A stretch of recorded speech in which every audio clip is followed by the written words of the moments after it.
What's up, GH Sunday Shift? This is this is the first time this has ever happened for us. But so if you watch us on YouTube, typically we're both on, but I'm at a hotel and my internet is just terrible. I it's been like an hour and a half that I've tried to troubleshoot it. So here we are. I said we'll record off camera. I'll be off camera. You can see Tanya's beautiful face. And here we are. Happy Sunday, despite all of the drama. Um, We are shifting. we are shifting. We're determined to shift for you, no matter what troubleshooting we have to go through. That's So, right. yes, welcome. Um, for those who can see me, I've had a long night. I went to a fundraiser for an organization called East Oakland Youth Development Center, and they had Oh, I what saw the pictures. yeah, they have what's called Black Futures Ball, where they celebrate well, one, they celebrate East Oakland, which is majority, well, not now. but there's a lot of black people, and this organization serves black and brown youth and futurism. And so they had the ball in Chabot Space and Science Center, where there is a telescope of some sort. You can look at the stars. And so it ran really late. And so my hair is stuck on wild, which is okay. Well, it looks good.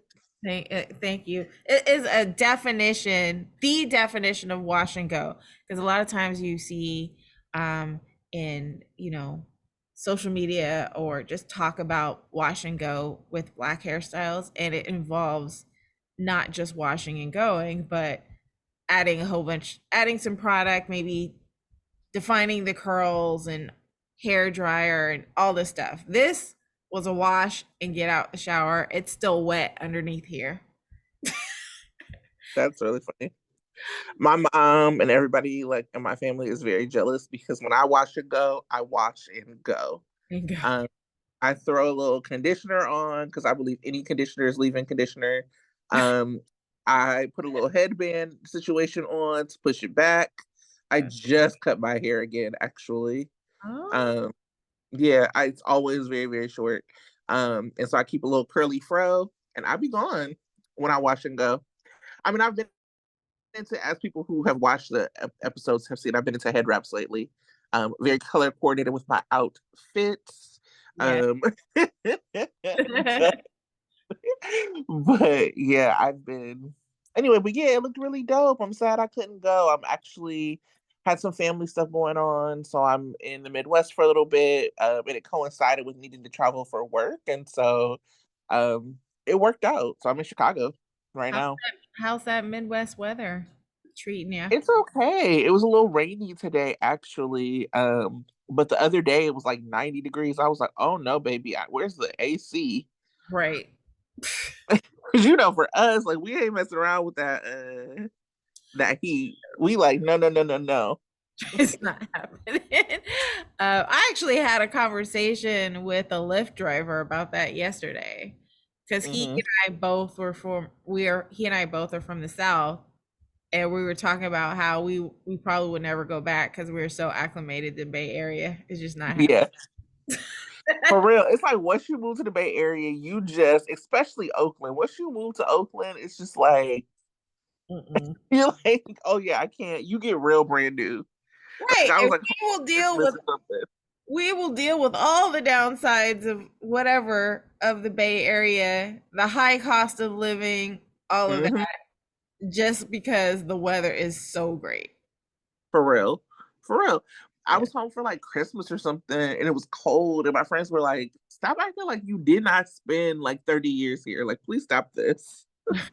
They don't understand. They will never understand. They So, don't get it. so yeah. I mean, I think the most severe weather that we get are earthquakes.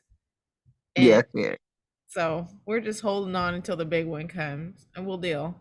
Um, so since we kind of started a little late, are you ready to just kind of jump in? Sure. Well, before we even saw that, I know that we, obviously talk about like General Hospital. But I don't know if you saw that the executive producer of Days of Our Lives was finally fired. Um, there was like all this news, and it was Albert. I don't even.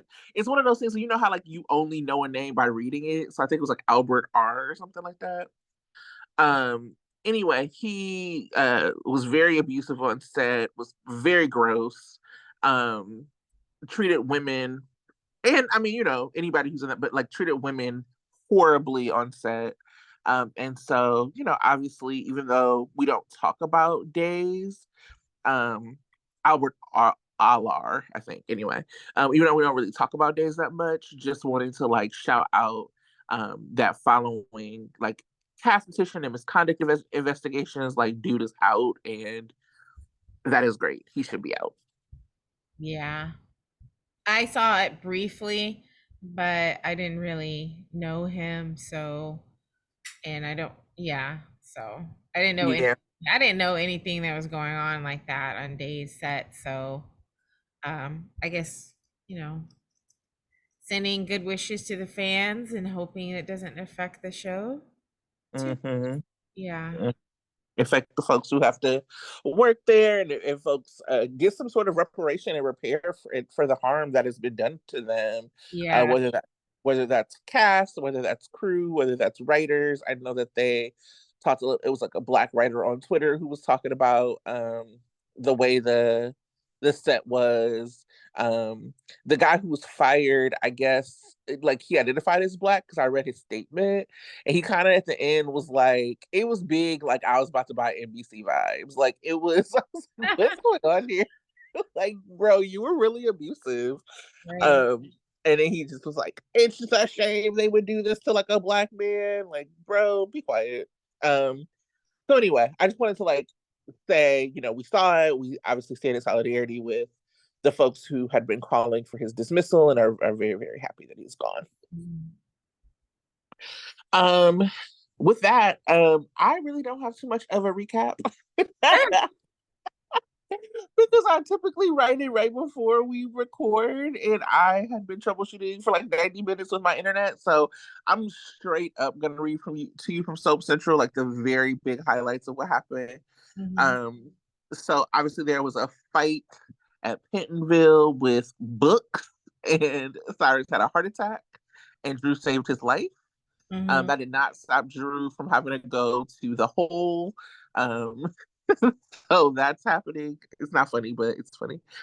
It was like I was like, why is Drew picking? Like this was anyway. As you see, this is why I need to write because I editorialize too much when I don't write it. Anyway, Laura and Kevin sent Valentine home, so we had a Valentine and Anna reunion. Um, yeah, we had a Valentine and Anna reunion. And Laura and Kevin are now at Cassadine Island, which I thought it was interesting the way they were behaving because Mhm. Laura, girl, you've been to Cassadine Island like several times since what has happened to you, so it was weird. Anyway, Spencer and Trina will deep dive into what's going on, whatever's going on there. But they're obviously keeping their relationship low key. Um, Trina is at the hospital where Curtis will not talk to her, but she did get a chance to talk to Dex. And Spencer is being pulled every which way between the other woman in his life, which includes Christina somehow, Jocelyn and Esme. Um, we have TJ and Molly decide to have a surrogate and to not use Christina. Um, Willow and Michael kind of talk about their future together. Willow's talking about like wanting to go back to work. Mhm. It seems to be like some seeds of tension between the two of them. Ava told Austin that she let Sunny know that she unalived Nicholas. Um, Also, Ava and Carly had words, and Ava knows that uh, Carly is kind of onto her without any real proof.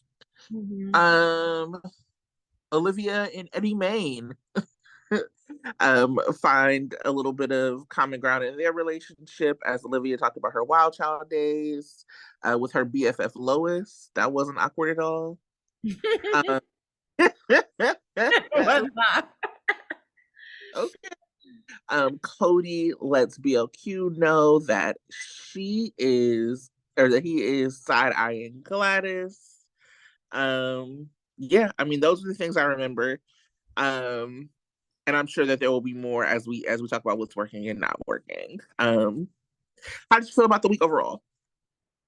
I thought the week was okay. Yeah, It was like, so I wasn't. I didn't feel dusty. I didn't feel especially clean. So, which is like a uh, regular week, you know. So I mhm, liked it. I was entertained every day. And it helped that we started off with Cyrus and his shenanigans. mhm, um, even though it wasn't necessarily the best thing I've seen out of going on with Cyrus, but it was entertaining. Just to have him back and have him full. Cyrus was Cyrusing, definitely. So it was great. And then, there was some other stuff that I liked about the week. So it was pretty good. It was a pretty good week for me. mhm. Yeah, Yeah. yeah. I enjoyed the Ava and Carly scenes. Hmm. Um, I just these are two characters that I really have enjoyed the way that they thread the needle between like disdain and respect between the two of them. Yeah. You can tell that the actresses obviously love working together. They're both such powerhouses. When you gonna have like when you're gonna have Maura and Laura, they're gonna deliver, and I think that it was no different.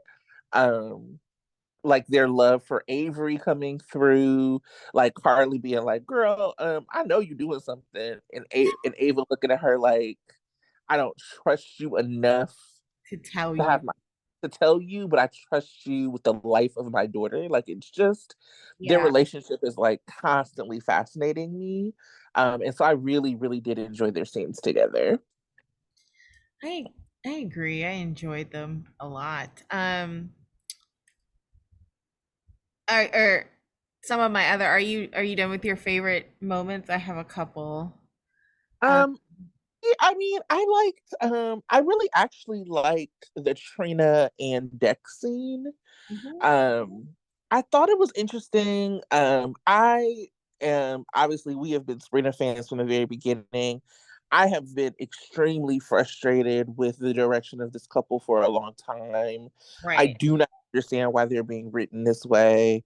Um, I do not understand like kind of the I like the thought process between them not really having a lot of time together.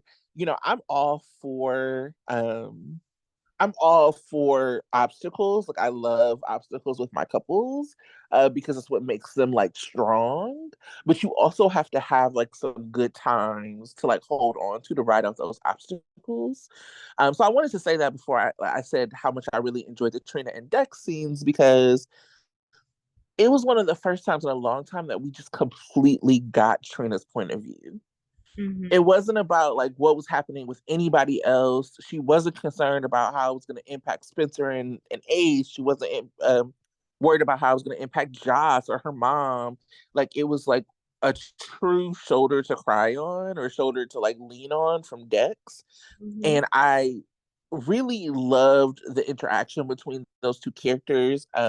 I thought they had a very good scene partner chemistry, like very good like BFF chemistry. He really seemed interested in what she had to say. Mhm. Like she was talking and he was like, "Well, what else? Or what do you think about this?" Like he was like actually asking questions. I felt like it was really well written, like of him asking questions, um, to listen and not to like just give her advice. And Trina has not had that in a really long time, and I really enjoyed it. Yeah, those were great. Um, and I agree with your assessment. about Sprina, and I will talk about that a little bit more in my what's working, what's not working section. Mhm. But I do, yeah, I did enjoy the scenes between Dex and Trina, and I appreciated him saying, I know, Joss is busy right now, but I would hope that you'd be able to talk to me um, in a way that you would talk to her. It kind of reminded me of some of the friendships that I've had where I would actually, it would be kind of a different opposite gender. Like I would have a best friend, I would be best friends with the guy, but then when he got into a serious relationship, I would, reach out to his, girlfriend, especially if it was really going to work out and be their friend in the same way. And so it kind of reminded me of sometimes um in order to navigate best friend relationships, you got to take on the friendships that they had, and so I thought he did a good job in doing that. Mhm. So I liked it. For me, favorite moments outside of favorite performances was definitely the seeing Vanna and then seeing Kevin and Laura. I kind of feel like they're, even though they're not old, I feel like they're kind of OG relationships. And it was Mhm. great having them be on screen. Their chemistry always on point, especially Vanna, who did more, PDA stuff than Kevin and Laura. But Yeah. again, it was definitely, it was almost like yay comfort seeing these relationships and seeing what works and being happy to see them and intrigued by what they're having to deal with right now, both of them Mhm.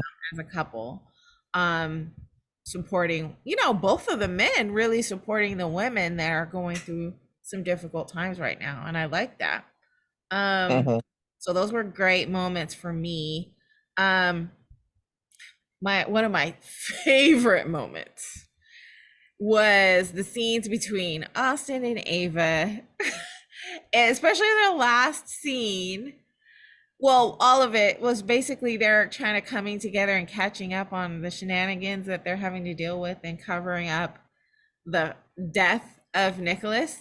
And and so Ava basically comes and visits Austin and is just like, what is going on? This dude dies outside the hospital. Is he a patient? Is he what? And he's just trying to explain sort of what's going on. And she had to investigate it. She looks through his files, and then actually hearing him talk about it, she's like, Austin, you're not good at this. Right?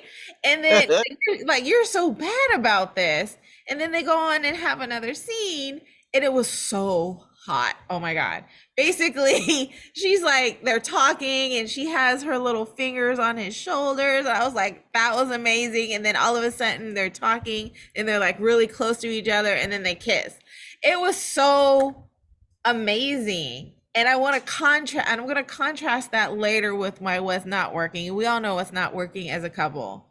And so just contrast, because they had like, Fizz had a date that same day or that same It night. was rude. It And was it a. was It just was like rude.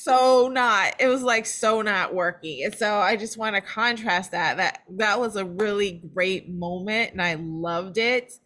But again, chop it up to Maura West and, Roger Howarth as just being really great together and making even a relationship that probably wouldn't work normally work. So this is great. Um so yeah, so to go into my favorite performances, I didn't necessarily give my favorite performances to Roger Howarth and Maura West. Simply, or Vanna or Kevin, because they're just great. They're awesome. They're always going to be awesome. This time I wanted to highlight um some people I don't normally highlight. So, and then mainly because Kate Mancy's just started. But this was basically Christina's week. It was all about Christina in many different ways. I mean, she's Mhm. having meetings with Michael to get him on her board. She runs into Dante because her car breaks down, and then talking with Sunny about saying I don't want a new car because you're doing a lot for me. Interrupting dinner or cocktails with Sunny and Anna. She's interacting with her brother and sister-in-law, or sister and brother-in-law are in partnership, not knowing when to knock on the doors, and running into Joss, and unfortunately being team Esne and Nina. Either way, she was on all week and she did amazing. She's totally embodying Christina as a character. Kate Mancy's doing a great job. So I just have to give her her props this week. I am enjoying her a lot. Second, I have to give it to Don L. Turner. I don't like his character at all, but he made me feel sorry for Curtis. Ooh. You see, it takes Aunt Stella to elevate him and change him, but he had an emotional moment after Stella left, and I was like, oh. I mean, he really did great with the crying and the anger and the frustration. So go ahead, Donnell. And lastly, It was not giving for me. it was not. But also because it's really difficult because Curtis is such a non-sympathetic character for me. Right. Like, he is just not. I'll get into it. The rampant ableism of the show right now is what made it really difficult for me to feel for Curtis, and I was in my head with that. But please go ahead. But I did. I mean, I don't like him, and it was very momentary. But I had to give it.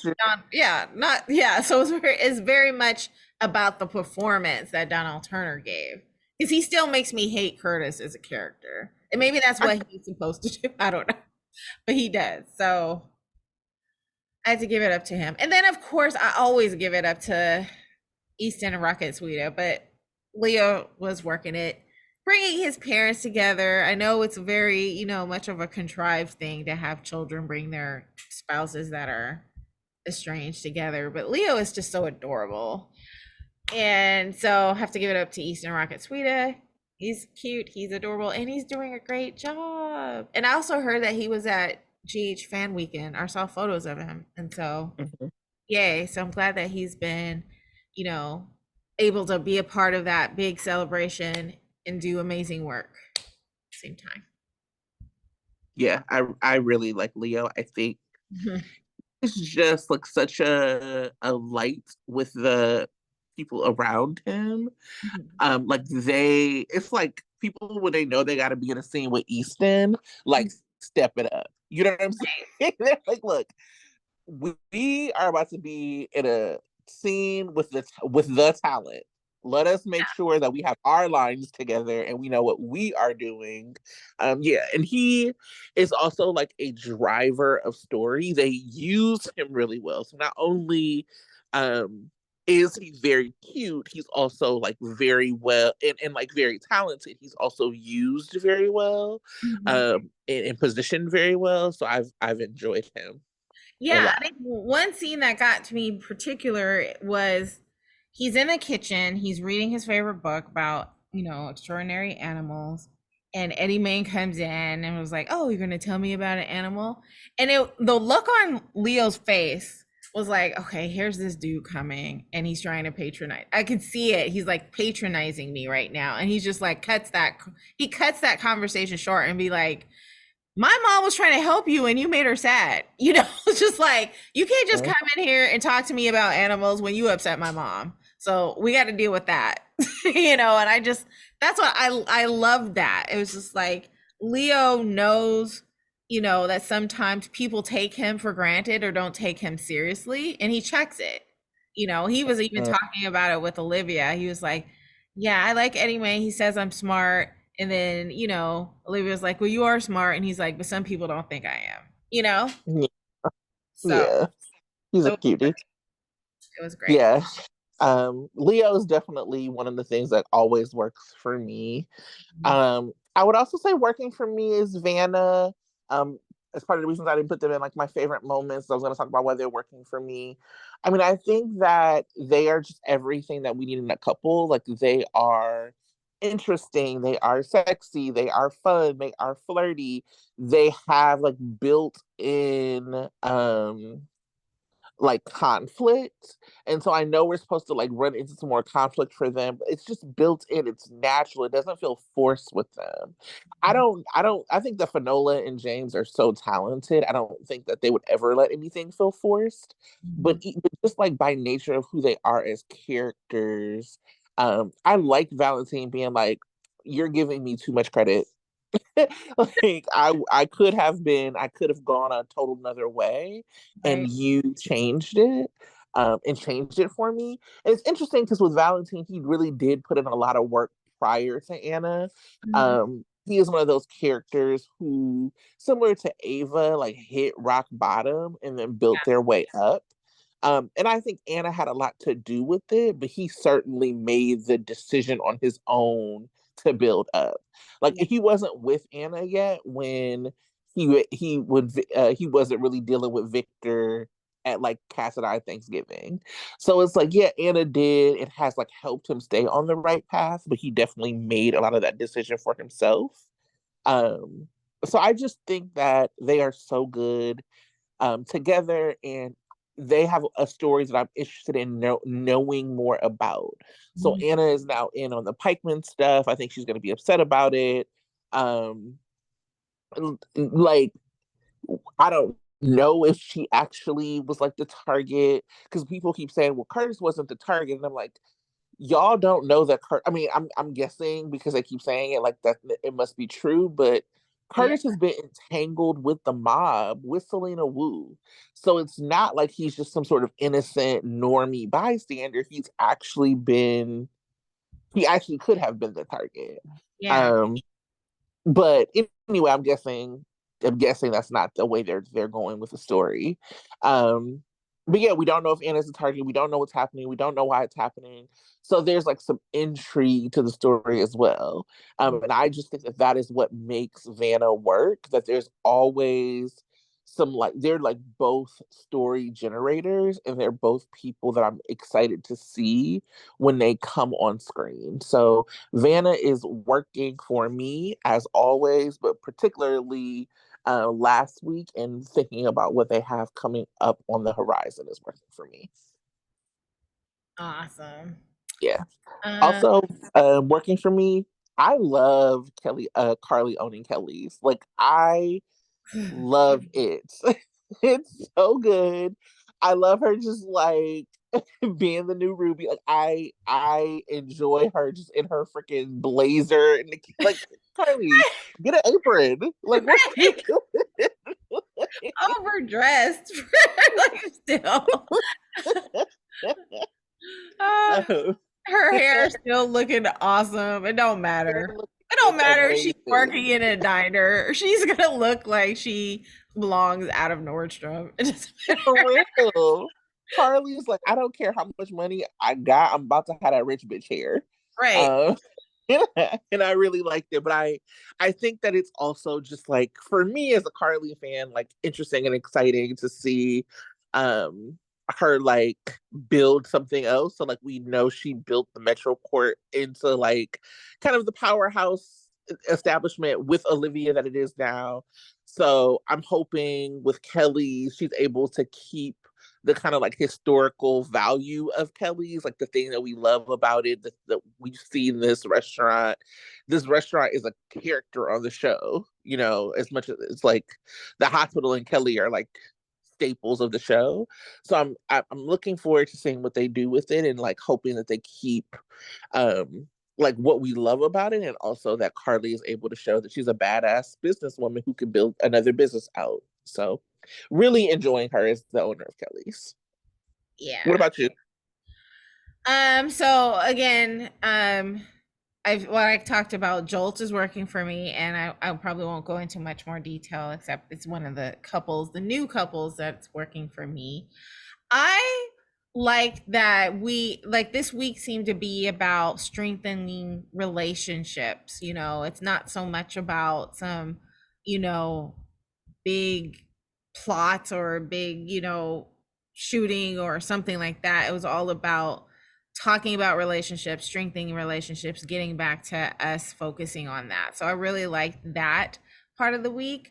Some of the relationships work, some of them don't, but it was great. And we're also getting to see focus on some relationship we don't necessarily stand all the time, like Michael and Willow, or Fizz, or Eddie Payne and Olivia, um just Shaylin, all of them basically had a chance to have some kind of scene or some sort of discussion. I mean, last week we had Sante all the time, um you know talking, I guess about Sunny and Nina always talking. They didn't necessarily have a lot of scenes together, but it was definitely Sunny and Nina conversations all the time. But this time being able to focus on some relationships, was great for me. Speaking of relationship, the ones between, Molly and TJ, new Molly is actually growing on me, particularly about how happy and excited she was about getting into this surrogate situation. I just liked her, and I liked her enthusiasm. She's not Molly to me. She's not traditional Molly, but I like her. And some people were like, she's too old. And, I didn't really feel it this time. I felt like her and TJ were kind of on equal course as far as, maturity and relationship wise. She's less annoying to me than the other transition Molly. So I don't know. I just new Molly seems to be working, and so I'm going to give her a chance.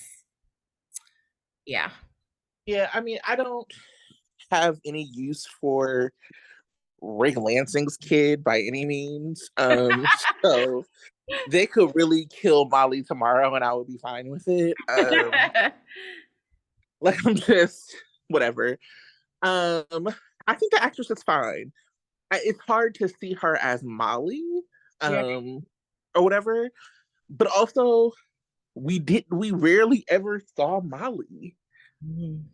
I think that this whole like valiant and all this is like pretty forced and annoying, to be quite honest. But I I don't think that that's the actress's fault. Right. I mean, the last TJ's last mom was like 3 years older than him. Like, who cares about her age? Like, I feel like, getting a couple of jokes off about it is fine, but it's not something that I'm particularly focused on. Like, I watch like young adult shows on the CW and they be like 30 in high school. Like, who cares? You know what I mean? Like, I watch All American. Daniel Ezra was like, like that's a grown man.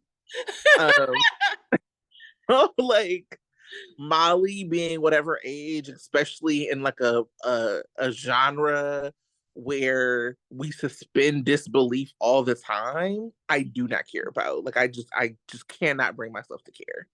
Um so yeah, I mean she's fine. I think the actress is fine. I just don't like Molly. I've never cared for Molly, and Molly could disappear tomorrow and I'd be fine. Well, yeah. I don't want. Well, I guess if Molly just disappears and not TJ, right? So Oh sometimes, no, TJ yeah, gotta stay. TJ has to stay. But I'm I enjoying. my crack ship is TJ and Portia. Curtis Ooh, don't know how to let them go. that would be so interesting. Woo. Okay. I would.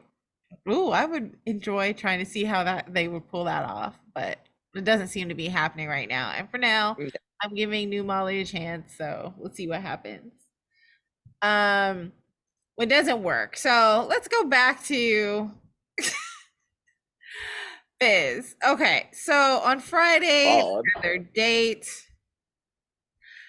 Now here's what I thought the Fizz note thing was cute. I thought that Elizabeth looked beautiful in her dress. Actually, I was like, "Ooh, Elizabeth." I like that I like the complications talk, but then it was like then it fizzed out. Like they did not they like he did not take her home. He just walked her off of the balcony, and then they had this little scene where they had looks on their faces about what's to come. But that And was that it. split screen Danny Sandy Grease situation. Get it out of here. I was Boo. like that. This is not their first date. This is like their third, fourth, or fifth. If it was something really happening here, they would be all over each other. But they're not. They're still acting like they're, teenagers or something that they can't kiss without their parents' permission. It's like it's like weird. And so the relationship is just it's definitely fizzing for me.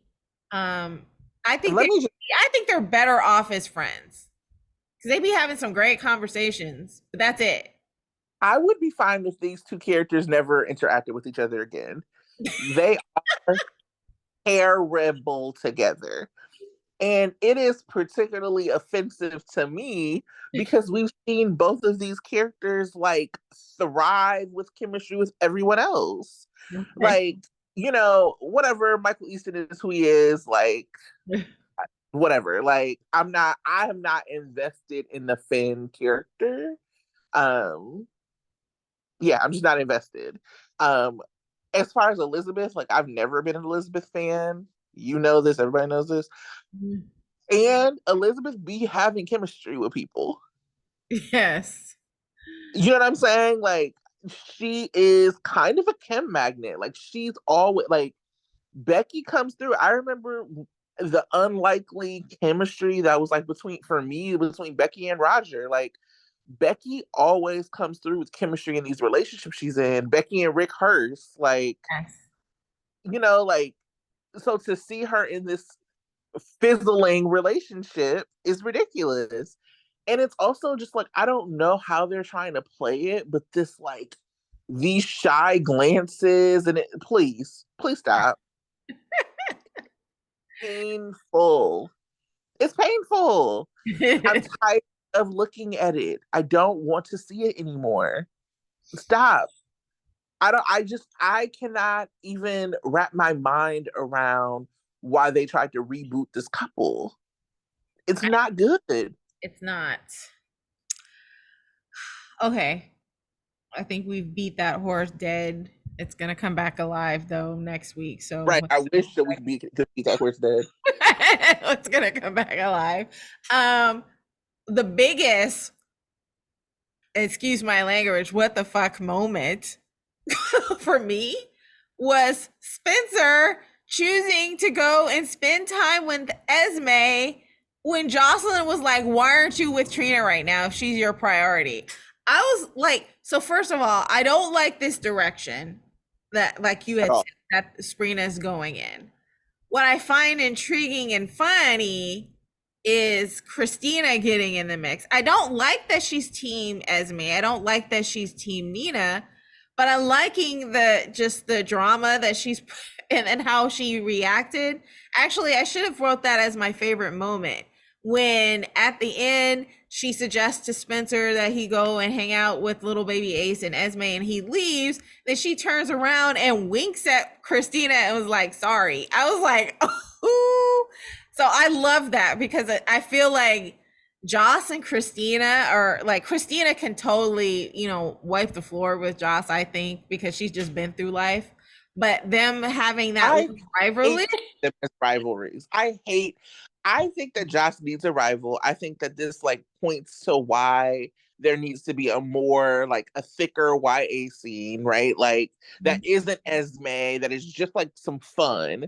Because, like, back in the day, we had like people in and out. There was like Maxie and Lulu and Sage and Georgie. Yeah. Like, had like a really like a actual full scene. Christina is too old to be messing with Jocelyn like that. She is, but she ain't got nobody her age to really interact with, except maybe Willow, and Willow's not fun. Like, she is too old, and I actually don't mind it. I think, to your point, Kate Mancy is doing an excellent job. Right. I don't like Christina, but I understand I understand why Christina is there. Yeah. I understand. I don't like I like every time I see Christina, I just like roll my eyes like, okay, there you go, Chrissy. But Right. it's not one of those things where I'm like, I don't want to see Christina. Like it's not that. It's Yeah. like, here she come. Yeah. Um It's kind of like how Maxie and Lulu were. Like one of them was annoying, but you like the other one. You just can't tell which well, times it's I've what. always been a Maxi girl, Yeah. but and never been a Lulu girl. But Lulu went off on Elizabeth and she went off on Sunny. I enjoyed both of those times. that's the only time I ever liked it. But you also know, like, I'm a Carly fan. So Yeah. when Luke like betrayed Carly for Oh Dante, yeah, that was he was like done for me. horrible. Yeah. He was done for me. Yeah. Um, because it wasn't just the act, it was like the whining and the following up afterwards. But anyway, I say all that to say that like that's what took me out of the Christina Jocelyn stuff, because Christina, like, even with Michael, and I don't know if I said this last week, so sorry if I'm repeating, both Michael and Joss have reason to not like Nina Yes. that is outside of why Christina doesn't like Nina or Yes. why Christina wouldn't like her. So, like, Michael has been dealing with Nina's bullshit since Sasha. Mm-hmm. Like, he has been, he, like, Christina, do you not remember when she called your brother an abuser in court? Like, you know what I mean? Like, there's just like a lot of reasons for Michael not to be dealing. She like right before she found out Willow has cancer, she was like telling everybody that Willow was cheating on him. Like, you know, like there are real reasons. So for Christina to act like that's not a big deal, like, girl, no. I She get. Oh, go ahead. Oh, I was gonna say, I think she has a history of siding with the wrong team because I think it was like she was Team Dante when Michael was going through his, murder trial. Yeah, She's like, we should trust Dante, Dante, blah blah blah. And then I guess when she found him out, she turned on him. But it was interesting. I was like, she always seemed to be on the wrong side and she's defending like, the family. she's like, people. I'm good at reading people. Were you good at reading Shiloh before the cult, girl? Like, what are you No, talking you about? weren't good at reading your boyfriend. Yeah, Like, no. terrible. That's why you always laugh at people, because there's, and that's like part of how it's hard for me sometimes to like be in group situations with people writing, or like watching it, or like the Yeah. kind of like agenda situation. So like I know that there are people who like just people like characters who aren't on as much, right? So people are like tired of seeing Jocelyn. It's a breath of fresh air for Christina to like actually be taking her down a peg. I don't mind Jocelyn having somebody taking her down a peg at all. Mhm. I just don't think it should be this grown woman who is like salty at her for not like liking her daddy. Like, Jocelyn has plenty of reason. Even when she got mad at her, she's like, "Well, you need to come work at Charlie's." And when Jocelyn's like, "I'm good on seeing Sunny and Nina." If she would have said, "I'm good on seeing Sunny," and Christina would have popped off on her, Mhm. okay, fine. That is what it is. That's your daddy. Like, why would Well, she she want to didn't. see? But see, the thing is, Christina didn't pop off on her. She left, remember? But when she And came then came back back, to be petty. But I'm saying, like, came back and was like, Jocelyn's such a bitch. Why? Because she oh don't like yeah, Nina. You know what I mean? yeah, Like, oh I that's just was, right. and again, I'm not mad about these things. I'm just like saying that this is like Christina being a mess, and I just am continuing to laugh about all these people being like, she should be the person who took over the mob. No, oh no, That was like the no. whole thing have been saying forever, and I'm like, absolutely not. So He's like, a mess. but even with, and I want to make sure I don't forget this point, even with Sunny and like, I hear Christina, like, Sunny is Christina's dad, and so like if she has forgiven Nina, then like I think her point of view is probably like, Josh, like, you should forgive her because that's actually my father. Right. But like Josh was living at home with Sunny. Nina disrupted her home and like fucked over her mama. And Mm. I think that when Michael asked the question to Christina, like, how would you have felt if this was your mother? that was like really valid, and Christina just like overlooked it. So this idea that Christina is just like being used to prop these other characters, these like wrong characters, like the Ninas and the Esmes, it completely in character and ridiculous. And the fact that Spencer would like, to go back to your point, would actually like listen to that. Right. What was that? And the juxtaposition with like Dex being a good friend to Trina while Spencer is just like leaving. Oh. No bueno.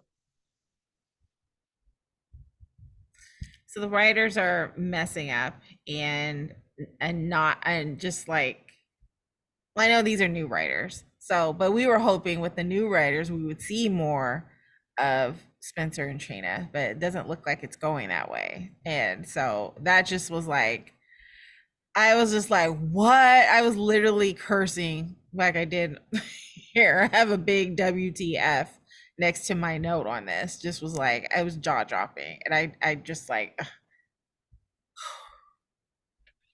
I was like doodling these on my way down, my way in the car down to Chicago. I was like I was like trying to like figure out what I was like connecting the dots between. I was like what I was thinking, mm, and some of it was about. So I was thinking a bunch of different things about like Esme and soap press and like race and like what's forgiven in soap operas.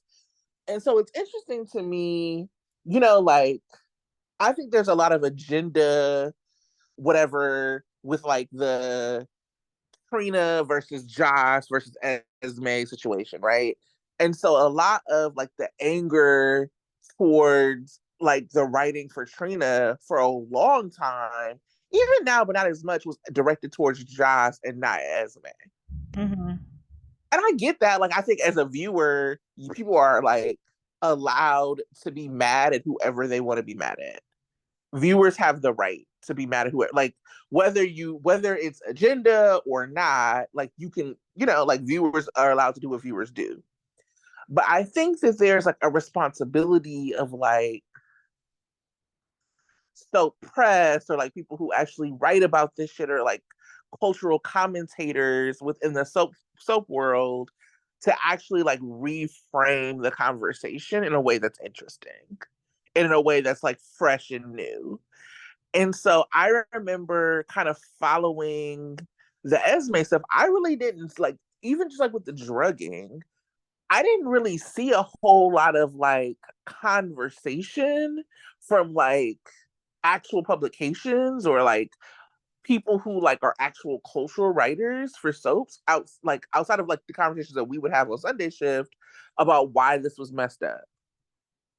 And so I think a lot because somebody just sent me this podcast that I'm going to listen to. That it's about, it was like from 2021 about Todd Manning and Nora Buchanan and Marty Saybrook and all that stuff that happened on One Life to Live. And so for us, like we are upset, and rightfully so. I'm not saying that we shouldn't be upset. We are so upset about the way that Esme is being treated because we saw how clearly racially coded her behavior was with Trina.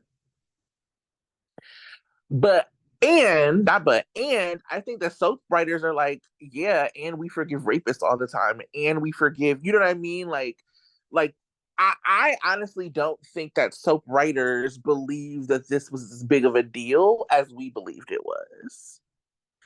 And it's unfortunate that we didn't have more people like really calling out the Esme of it all because like folks were like talking about and like very loudly talking about like the Carly and Joss of it all. And these soap publications, I think, kind of more so follow like the timeline as opposed to like offering like a different viewpoint.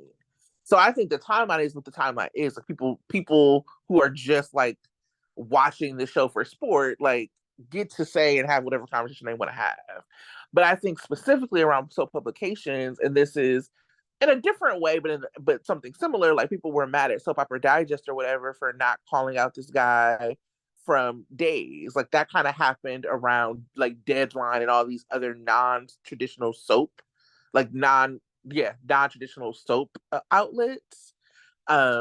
Because soap outlets were like concerned about keeping their like access. So they're not having, I think, the difficult conversations that need to be had around whether that's real life stuff that's happening or whether that's like the actual problems that we're seeing within the writing.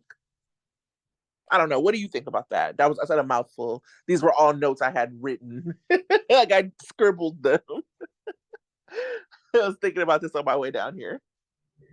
Yeah, I agree that maybe the writers are kind of a little bit blasé about stuff um that they shouldn't be blasé about. And I think there's like always these conversation where they, well, at least on social media, they say they listen to fans, but then they don't, so Mm, like they'll push past some things that we super care about.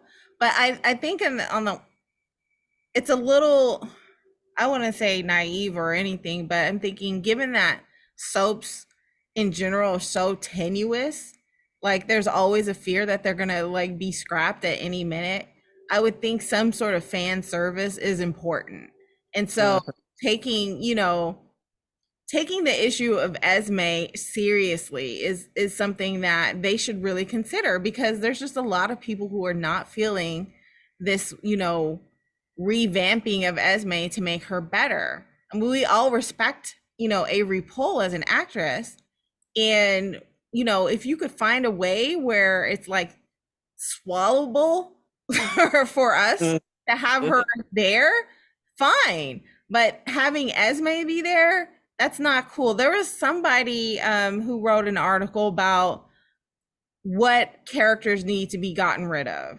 And Esme was one of them because Oh of, yeah. so there's a whole bunch of other actors. I mean, they did it across the board of all the soap that are on right now. They were like, this person needs to go, this person needs to go, this person being to go. But Esme was definitely one of them. And then this, this podcast has said it. I'm sure other, entities have said it. And so, the producers or the writers need to take that seriously, because if we get too fed up, it may come a time where we're just not watching anymore. I know a lot of people say that they're not watching, but I don't quite believe it. But there may come a time where we, actually stop watching because it just becomes so just untenable, Mm, I mhm. would think.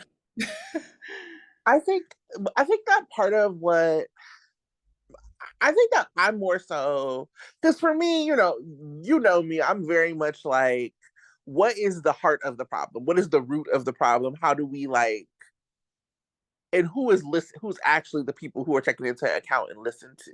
Right. And so I think that there are like soap publications that like don't want to like rock the boat. Yeah. They're just like, okay, what are people saying, or what are like some people saying? How can I amplify that, as opposed to like actually giving critical thinking around issues, which is Misogyny Award was like so important because it was actually like looking, not just, it was like taking what people were saying, but also like breaking it down, Right. right? Like, so right now the timeline specifically, I mean, I'm not really on some Twitter, so I'm not really 100% clear, but like I don't from my understanding, there's not like a huge protection of Portia that happens on the timeline. And Dylan talked about Portia and what wasn't happening for Portia. Mm-hmm. And like, you know what I'm saying? Like, I think that you can take what people are talking about and also like break it down further into what is happening. So you can say, you know, Jocelyn is given these things, but if you it I think that it's hard to like sift through what is like real feedback versus like what is people just simply not liking a character. And that I think is really different. And so like for us, for example, and we are not by no means like, we are not paid for this. We like literally, we pay for this because we host, something on Buzzsprout. Like, so we are not like soap pressed. But I do and so like by no means do we try to be, I don't try to be non-biased. Like that's not like, I'm very biased. And I think that we understand soaps and can like speak to, even if we don't like I don't like Liz, and I can understand why she's head nurse and appreciate why she's head nurse and appreciate the history that comes with that.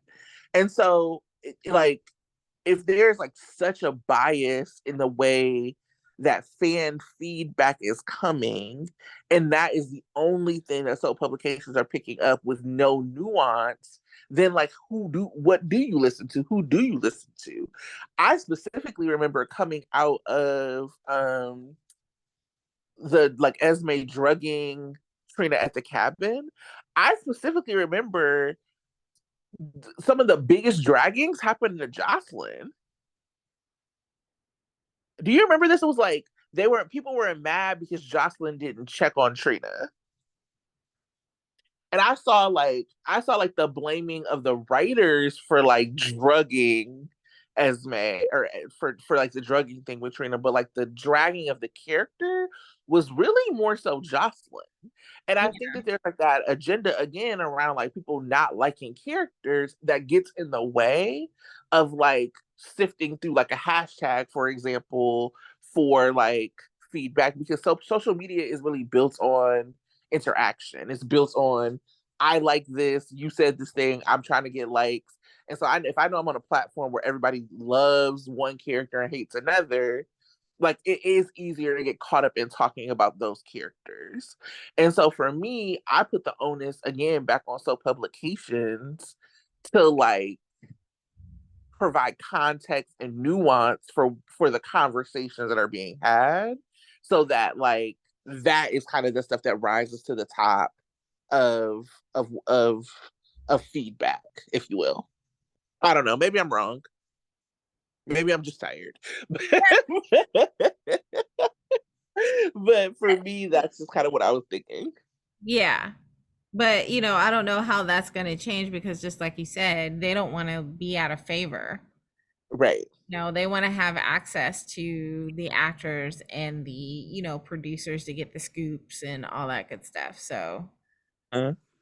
mm, And they want to get the clicks, right? yeah, Because if I know, for example, like Twitter is very anti-Carly, so I know if I wrote an anti-Carly piece, then I'm gonna get hella clicks on Twitter.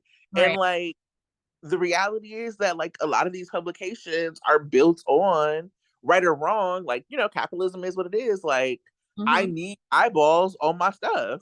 Right.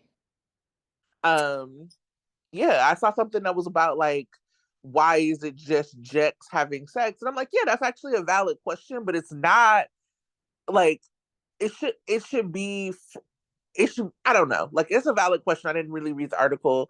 But it's not like an attack on this couple. It's really like why aren't more couples being treated this way? And to like understand that even like Jex doesn't have great writing Hmm. having sex.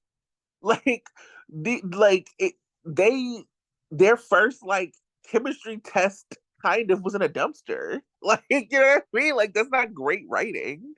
And so like in general, like we can pick through the themes of like what is not happening and what is happening, to like really give like full critique on like particularly how Trina is being written. Um yeah, particularly how Trina is being written and how Sabrina is being written. Like it's not good. Yeah. Anyway, I've talked too long. Do you have anything else that's not working? Not necessarily not working. I have hot takes. I have one more thing that's not working. I guess it could be a Okay. hot take. Okay. The rampant ableism of this show. And to go back to what was happening with with Curtis and why I couldn't get into it, the fact that people continue to have secret diseases as if like having diseases makes them not worthy. So like this idea with Gregory about AL, like so we got to deal with Gregory's ALS and him not telling anybody because he's worried that he won't be whatever. And then this like ableism of this character of Curtis being like, I'm not worth anything if I can't walk. I just I it those side by sides are a lot, and I think that maybe if they weren't doing both of those things at the same time, I could like have been in like felt more for Curtis. But I'm just like, damn, who is the person who has this disease and is like taking charge of it? Even with Molly, she kind of was like, TJ, why did you do this research and not tell me? Well, first of all, TJ's a doctor, so why wouldn't you do research? You know what I mean? Like it's just like this like giving up of I don't know, like maybe they will turn this around for Donnell and for Curtis, but like I would rather him be like manic about trying to like fix the problem as opposed to being like I'm not worth anything because I can't walk. You I, know, like I just as someone that has gone through a recent health issue that was reproductive, but also someone who it wasn't a permanent thing, but basically I lost the ability to walk for a temporary amount of time. Those feelings are kind of real, right? It is somewhat ableism. It's because that's what society does. Society promotes that. Society says like if you're only a worthy human being because you can walk perfectly, or you have perfect hair, you have perfect skin, or you make a certain amount of money and you do all this. That's a societal norm that we need to fix. But given that, those feelings of you feeling not worthy is real once you've lost something like that, right? So I had to make a decision. For example, this is super personal, but I don't care. I had to make a decision to get a hysterectomy. This society is so pro mom that yeah. for like so pro mom, every single thing about society is pro mom, that I had feelings of, oh, okay, I'm not a real woman because I can't have kids, or I can't, participate in mommy conversations, and I feel sad. And, even just watching this struggle with Molly has me a little bit in my feelings, right? It's something that is real.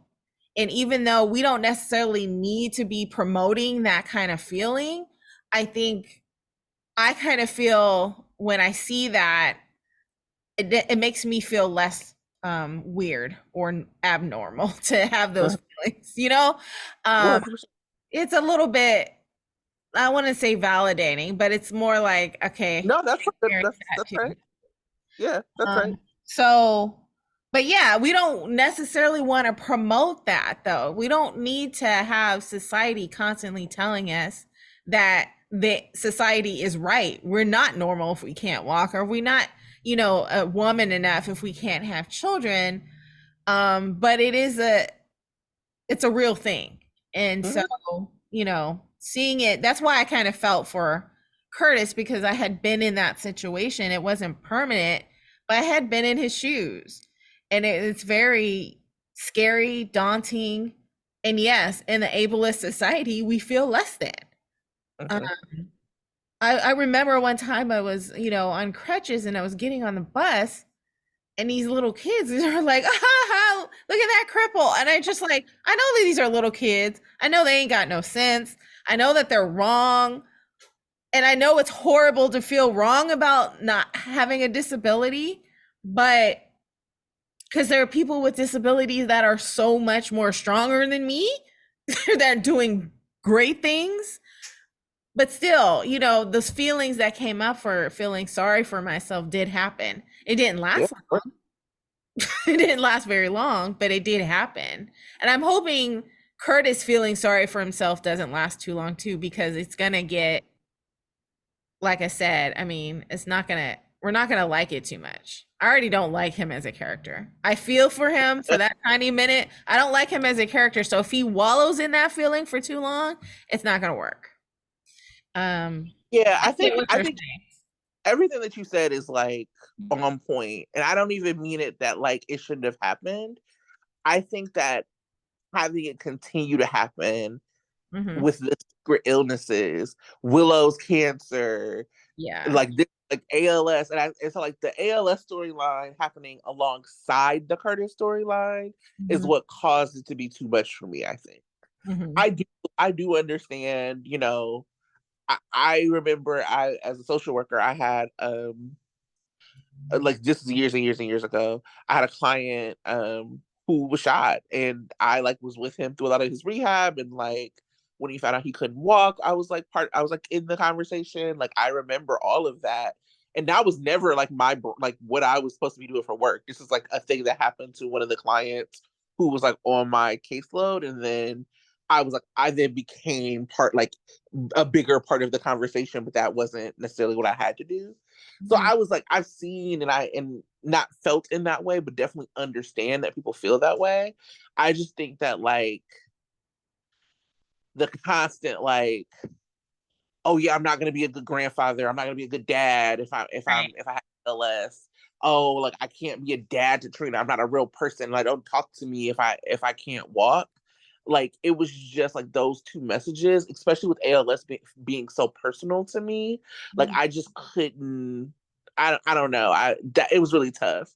Um, and your vulnerability of sharing that is really beautiful. And I would say that that's part of the other reason that I don't really get down with the Molly conversation around her age, Yeah. because I've been hearing like I saw a couple jokes that were like, "Oh yeah, she's so old, that's why she can't have babies," and it's like that girl and I are like the same age, and like I Mhm. don't want to have children. I made like a very conscious choice not to have children, Right. but like it's still like stung in a way that's like, what are y'all doing? Like, what is this thing that people are saying? Yeah. Um, and so like it just all of these things, even when it's like something like a soap, does hit different. Mhm. Uh, yeah, it always hits different.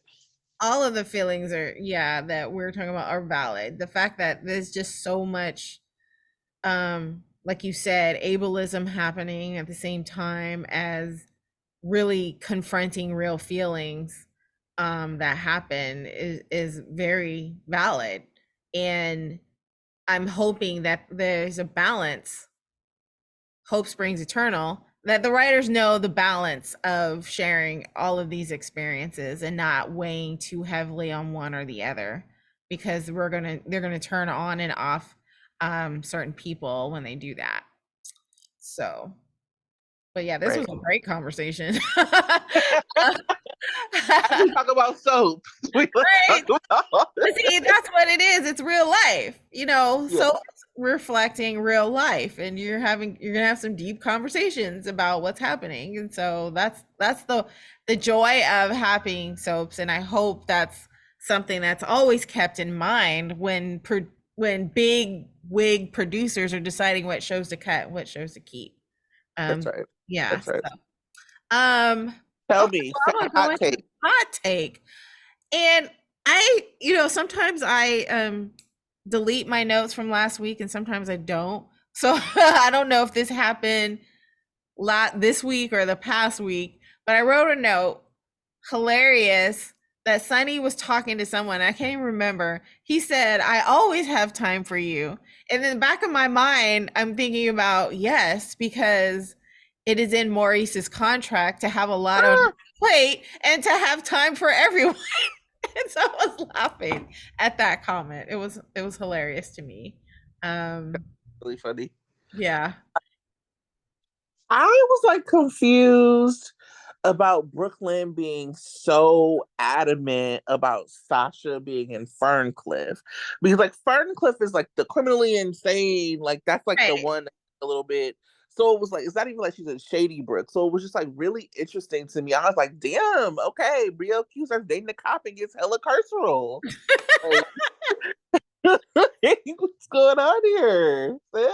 Like, no, no, no. Um, I was laughing. It's probably meant to be like a real serious topic, or maybe it was meant to be somewhat campy, but I was laughing at Cyrus going to hell. And I was laughing at him going to hell and then kind of coming back and still kind of being the same, except that he's willing to donate his money to something. But I mean, he Mm. still comes out. One, he lies about going to hell. He said he went to heaven, the pearly lights or whatever, and then and then he's still pretending to be on par with Jesus.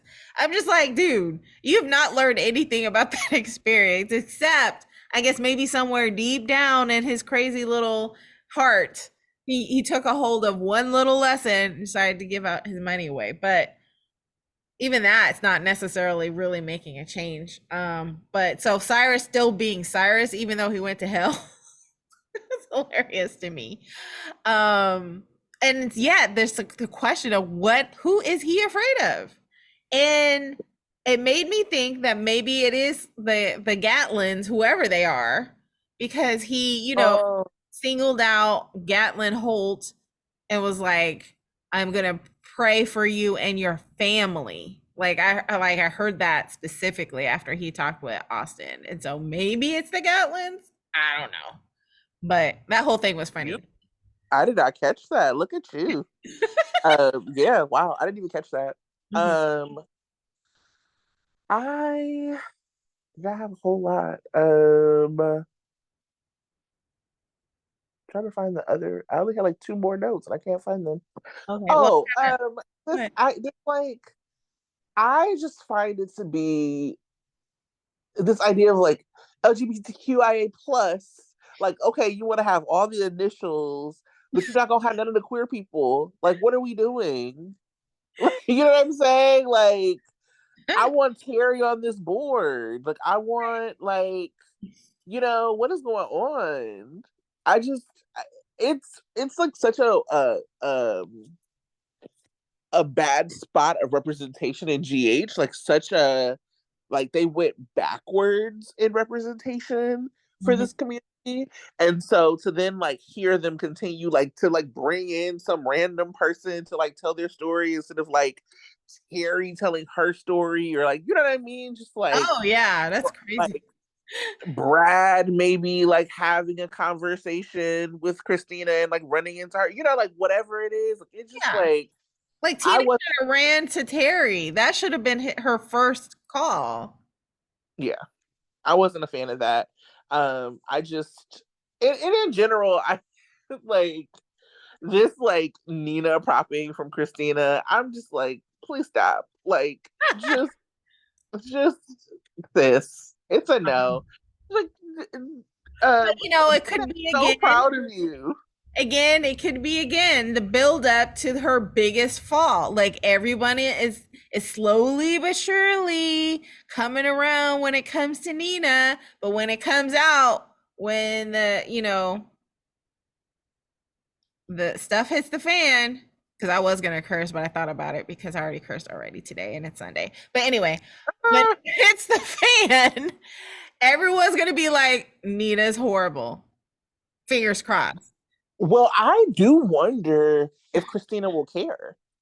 Oh yeah, that's why I meant fingers crossed. Because sometimes it does. Like we all think that she's gonna fall hard, but GH always disappoints us and makes it so that Nina just barely bounces. Uh, so you're right. Christina might not care. Mhm. Um, Um, yeah, I'm interested to see because she really really might not care that 'Cause it she did happened. that. Yeah, because it happened to Carly. It didn't happen to Yep. Sunny. She didn't betray Sunny. She betrayed Carly. Um, Hmm. Zen Carly. Well, speaking of Zen Carly versus Nina trying to redeem herself. In my mind, Carly for the win because Carly's doing it not to get in somebody's good graces. She's doing it for her own peace of mind, and she's still not 100% peaceful because she still, don't like Nina, but she's not trying to hold on to the anger, and she's doing it for a good reason. Whereas Nina is doing it so to get in Sunny's good graces, Willow's good graces, and it's not working. So Carly for the win. Hmm. Um, yeah. And that's the thing for me when I think about characters. Like, I definitely don't need them to be perfect. So like, people like Carly did it. I'm like, yeah, and she did that, and you're correct. What is that? And what? Like, I Right. don't need Carly to be a perfect character. And I don't need to explain away the things that she does. She's a sub character. She's a mess. She should be a mess. Um, I, I just like, and I think that like for me, liking a character is like embracing all sides of that, Mm-hmm. and like falling into this. I just remember because we even do this when we talk about like the writing for Springer or for Spencer or for whoever. Like I just remember Deidre Hall saying they asked her something like, you've been on days all these years as Marlena. When somebody gives you or they write something for you that's out of character, like how do you feel? And she's like, well, if my character did it, then it's in character. And so for me, I'm like trying to rectify that as well for characters I like. Um, because it's easy to like blame the writers for characters that you like and then be mad at characters that you don't like and just like it's all writing. Like Yeah. everybody's fake. You know what I'm saying? Like Yeah. so anyway. I have a couple of things that made me laugh, and I'll just go through them really quickly. Yeah, I don't So have like Leo in his comment, he makes again, he makes every story better. But when he was like second breakfast, it was like for me a Lord of the Rings nod because the hobbits they have 100 different types of meals in each day, and one of them is second breakfast, and that's most one of the most important meals. So I was just like, yes. Another thing, when Austin put on his mobster mumble, that made me guffaw. oh when he Trying was to in imitate, yeah, imitate Sunny. That was hilarious. And then when Finn was like, "Oh, you know what? Because of this, I was thinking about transferring to another hospital. I yelled out, well, then go, get out. Like, they so, might need you in Landview. right. They really do. So feel free to leave. So, That's funny. yeah, those are my comments. Well, I'm done. I can go into the What's previews. for the week? Yes. Yeah, let's do it. Monday, Sam's suspicions grow. Cody won't take no for an answer. Anna seeks out Robert. Olivia makes a surprising offer. Sunny consults with Brick. Stephen A. Smith is back. We Mm-hmm. also know from Soap Opera Digest that Cody is going to be trying to go see Sasha in Ferncliff. Yeah. Tuesday, Valentin is on the hot seat. Gregory and Tracy spar. Olivia gives Eddie food for thought. I love that they're calling this man Eddie in these previews. Uh, Cody enlists Brooklyn's help. Finn and Elizabeth share a close moment. Your faves. Um, Wednesday, Carly and Olivia reflect on their friendship. Nina and Sunny talk wedding plans. Ugh. Jordan offers her assistance. Trina makes a move. Hopefully, that's a move towards Spencer. Mm-hmm. And Marshall visits Curtis. Thursday, Maxie gets an enticing offer. Trina and Curtis reconnect. Portia leans on Marshall for support. Mm-hmm. Anna and Dante work through a theory. Christina impresses Alexis. Okay, this is going back. I forgot to say this. I cracked up when Christina walked up to Anna and was like, "You find out who shot you, girl? Anybody out Yes. here? Anybody?" That was hilarious. She was like, wait a minute, the bar is full, so let's just have a seat right here. She was Christina over here taking proceeding notes on the that day. Christina over here taking notes on the illegal conspiracy. I was like, "Girl, if you don't." Anyway, um, Friday, Finn makes a big ask of Liz. Proposal? You think? Okay. Sam updates Dante. Carly refuses Sunny's help. Anna is targeted. Nina calls Ava. Probably was like, why are you talking about man all the time? Carly already refused Sunny's help before. Why is she doing it again? Maybe it has to do with Drew being in solitary confinement. Who knows? Okay. Who knows? I mean, I am mad at her for not taking some of Sunny's money. I'm proud of her, but I'm Right. so mad at her. I think it's some of Sunny's money. We need to take it all. All right. Well, it was a great Sunday shift. It was. It was a great Sunday shift. We'll see y'all next week. Bye.